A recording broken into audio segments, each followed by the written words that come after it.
ಅಲ್ರಿ, ಕರ್ನಾಟಕ ರಾಜ್ಯದಲ್ಲಿ ಸರ್ಕಾರ ಇದ್ದಾಗ ಕ್ಯಾಬಿನೆಟ್ ಎಕ್ಸ್ಪೆನ್ಷನ್ ಮಾಡಬೇಕು ಅಂತ ಹೇಳಿ ಸಿದ್ದರಾಮಯ್ಯನವರು ಮತ್ತೆ ಒಬ್ಬ ಮುಖ್ಯಮಂತ್ರಿಗಳು ಹೋದ್ರೆ ನಾಳೆ ನಾನು ಲೀಸ್ಟ್ ಇಟ್ಕೊಂಡ್ ಬರ್ತೀನಿ ನಡೀರಿ ನೀವು ಅಂತ ಹೇಳಿದ್ರೆ ವಾಟ್ ಈಸ್ ದಿಸ್?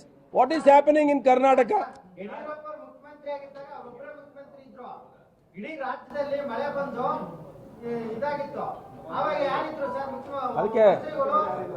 ಅದಕ್ಕೆ ನಾವು ವಿರೋಧ ಪಕ್ಷದಲ್ಲಿ ಕೂತಿದಾರಲ್ಲ ಕರ್ನಾಟಕ ರಾಜ್ಯದ ಜನ, ವಿರೋಧ ಪಕ್ಷದಲ್ಲಿ ಅದಕ್ಕೆ ನಾವು ಕೂತ್ಕೊಂಡಿದ್ದು.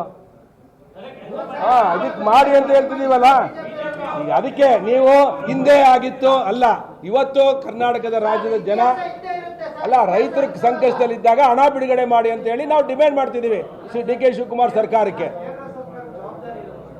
ಖಂಡಿತ ಇದೆ, ಇಲ್ಲ ಅಂತ ಹೇಳಿಲ್ಲ ನಾನು. ಕೇಂದ್ರ ಸರ್ಕಾರದ ಜವಾಬ್ದಾರಿ ರಾಜ್ಯ ಸರ್ಕಾರದ ಎಷ್ಟಿದೆಯೋ ಅದ್ರ 100ರಷ್ಟು ಕೇಂದ್ರ ಸರ್ಕಾರದ ಜವಾಬ್ದಾರಿ ಇದೆ. ಫಸ್ಟ್ ಕಷ್ಟದಲ್ಲಿದ್ದಾಗ ರಾಜ್ಯ ಸರ್ಕಾರದೇ ಆದ ಒಂದು ಬಡ್ಜೆಟ್ ಇದೆ, 4,33,000 ಕೋಟಿ ಬಡ್ಜೆಟ್ ಇದೆ.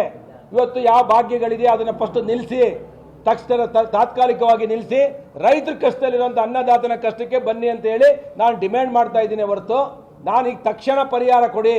ಕುಡಿಯೋ ನೀರಿರ್ಬೋದು, ಮೇವುಗಳಿರ್ಬೋದು, ರೈತನಿಗೆ ಇವತ್ತು ರಾಗಿ ಕೂಡ ಬಿತ್ತನೆ ಮಾಡಿಲ್ಲ. ಇಂಥ ಸಂಕಷ್ಟ ಸ್ಥಿತಿಯಲ್ಲಿ ಅಡಿಕೆ ಗಿಡಗಳಿಗೆ ನೀರಿಲ್ಲ, ಎಲ್ಲ ಒಣಗ್ತಾ ಇವೆ, ತೆಂಗಿನ ತೋಟ ಒಣಗ್ತಾ ಇದೆ. ಈ ಸಂದರ್ಭದಲ್ಲಿ ಸರ್ಕಾರ ಕ್ಯಾಬಿನೆಟ್ ಮಾಡೋದಕ್ಕೆ ಪ್ರತಿದಿನ ತಿಂಗಳು ವಾರಕ್ಕೊಂದ್ಸಲಿ ಹೋಗಿ ಆ ರಾಹುಲ್ ಗಾಂಧಿ ಮನೆ ಕಾಯೋದನ್ನು ಬಿಟ್ಟು ತಕ್ಷಣ ನೀವು ಇಲ್ಲಿ ಬಂದು ರೈತರ ಬಗ್ಗೆ ಪರಿಹಾರದ ಬಗ್ಗೆ ಗಮನ ಹರಿಸಿ ಒಂದು ತಂಡ ಮಾಡಿ, 3 ಜನದ ತಂಡ ಮಾಡಿ.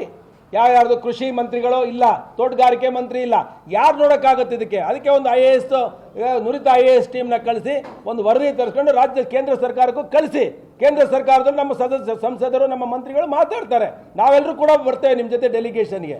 ಅದು ಆಡಳಿತ ಅನುಭವದ ಕೊರತೆ ಇದೆಯೋ ಇಲ್ಲ ಆಡಳಿತ ನಡೆಸೋದಕ್ಕೆ ಆಗ್ತಾ ಇಲ್ವೋ ನನಗೆ ಗೊತ್ತಿಲ್ಲ. ರಾಹುಲ್ ಗಾಂಧಿಯವರು ಅಲ್ಲ, ರಾಹುಲ್ ಗಾಂಧಿ ಸೋನಿಯಾ ಗಾಂಧಿಯವರು ಆಡಳಿತ ನಡೆಸೋಕೆ ಬಿಡ್ತಿಲ್ವೋ ಗೊತ್ತಿಲ್ಲ.